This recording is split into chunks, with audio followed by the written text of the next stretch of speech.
पूरे 4 साल बाद हेमंत कनाडा से लौट रहा था। कनाडा में एक ब्यूटी प्रोडक्ट बनाने कंपनी के लिए हेमंत काम करता था। हेमंत अपने देश अपने घर लौटकर काफ़ी खुश था। एयरपोर्ट पर उतरते ही हेमंत की नज़रें अपने परिवार वालों को खोजने लगी। जल्द ही उसे अपनी माँ, बाप, भाई, भाभी, बड़ी बहन और खुद की 3 साल की बेटी भी एयरपोर्ट पर खड़ी नजर आई। लेकिन उसकी नज़रें शोभा को खोज रही थी।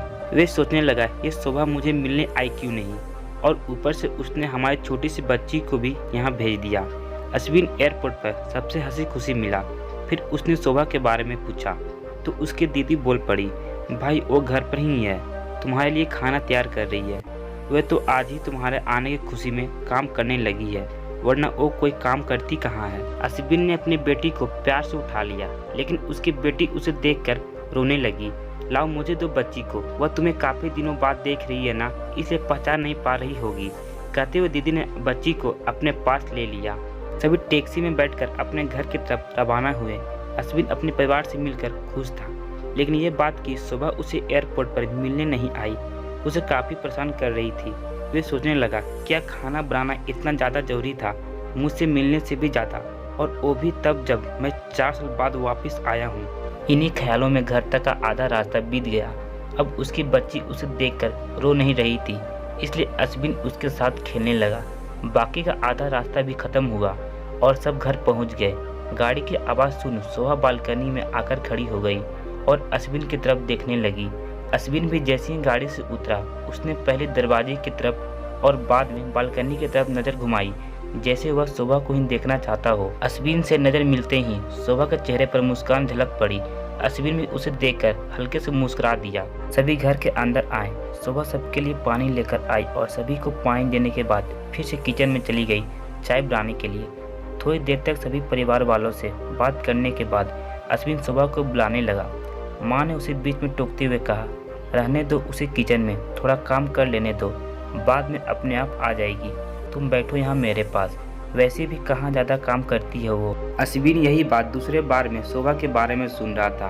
अब उसने सोचा कि मेरे परिवार वालों मुझसे झूठ थोड़ी बोलेंगे, हर दिन नहीं होता होगा, उसको इतना काम आज थोड़ा सा करने देते हैं, मैं बाद में उससे बात कर लूँगा। अश्विन अपने परिवार वालों से बातचीत में मगन हो गया। एक के बाद एक रिश्तेदार पड़ोसी अश्विन को मिलने आते रहे और शोभा को किचन से बाहर निकलने का समय ही नहीं मिला। सभी के लिए चाय बनाना, नाश्ता बनाना, यही करते करते शाम हो गई। शाम होते ही अकेले शोभा इस बड़े से परिवार का खाना बनाने में जुट गई। 2 घंटे बाद सभी परिवार वालों खाना खाने के लिए डाइनिंग टेबल पर बैठे थे, सिवाय शोभा के। अश्विन चाहता था कि शोभा भी उसके साथ बैठकर खाना खाए, लेकिन फिर माँ ने कहा, अगर वो भी खाना खाने बैठ जाएगी तो सबको परोसेगा कौन। सभी के खाना खाने के बाद शोभा ने अकेले खाना खाया। रात को सोने के वक्त अश्विन और शोभा अच्छे से मिल पाए। अश्विन शोभा के साथ काफ़ी बातें करना चाहता था, लेकिन वह उसके चेहरे पर थकान और नींद अच्छे से देख सकता, इसलिए उसने शोभा को परेशान न करने का फैसला किया और उसे सोने दिया। शोभा सोने ही वाली थी कि उसकी छोटी बच्ची रोने लगी, तो शोभा तुरंत उठकर उसे दूध पिलाने के लिए चली गई। अश्विन कब सो गया उसे पता ही नहीं चला। जब सुबह बच्ची की रोने की आवाज़ आने लगे तो अश्विन उठा और शोभा को पुकारने लगा। जब शोभा पास नहीं दिखी तो उसने बच्ची को चुप कराया और फिर से सुला दिया। अश्विन बाद में शोभा को देखने लगा तो शोभा उसे फिर से किचन में मिली, जो सुबह सुबह ही जल्दी उठकर घर वालों के लिए चाय नाश्ते की तैयारी में लग गई थी। अब अश्विन सोचने लगा, माँ और दीदी तो कहती है कि शोभा ज़्यादा काम नहीं करती है, लेकिन जो मैं देख रहा हूँ वो तो कुछ और ही है। अश्विन अब सब समझ गया, पर वो अपनी माँ को ऐसा नहीं बोल सकता है कि शोभा से ज़्यादा काम ना कराया करो, इसलिए अब उसने खुद ही शोभा की मदद करना शुरू कर दिया था। अश्विन के हाथ बटाने से शोभा को थोड़ा अच्छा लगने लगा था। पहले जहाँ उसका चेहरा थकान से उतरा रहता था, अब उस पर थोड़ी थोड़ी चमक आने लगी थी। अश्विन ने कुछ दिनों में ये महसूस कर लिया था कि शोभा अब वो शोभा नहीं थी जिसे अश्विन शादी करके लाया था। वो तो कोई और थी, जो तोते की तरह बोलती थी, और ये शोभा बिल्कुल चुप गुमसुम है। ऐसा लगता है जैसे किसी के दबाव में हो, किसी डर की वजह से समी हुई हो। अश्विन शोभा को उसके कामों में और ज़्यादा मदद करने लगा। अश्विन का ऐसा व्यवहार अब घर वालों को खटकने लगा।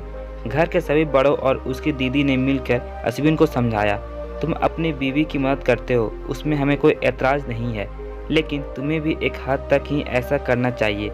जब तक कोई तुम्हें ऐसा करता ना देख रहा हो तब तक सब ठीक है, लेकिन जब कोई तुम्हें बीवी के होते हुए बर्तन धोते देख तो वे अच्छा थोड़ी लगता।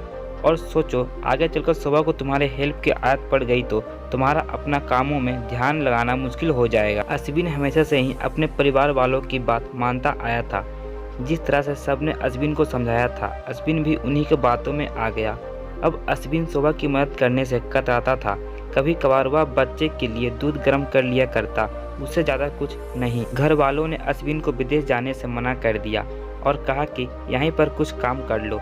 अश्विन ने अब घर से ही ब्यूटी प्रोडक्ट ऑनलाइन बेचना शुरू कर दिया। उसका परिवार भी बढ़ गया। अब उसे 2 बेटियां और 1 बेटा था। दोनों बेटियों स्कूल जाने लगी थी, लेकिन बेटा अभी भी छोटा था। जितना अश्विन कमाता था उतना सबके लिए काफ़ी नहीं था। काफ़ी सोच विचार करने के बाद अश्विन ने यह फैसला किया कि वह अब शोभा के साथ शहर में जाकर रहेगा, जहां पर शोभा भी काम कर पाएगी और वह घर से ही अपने ब्यूटी प्रोडक्ट बेचना शुरू करेगा।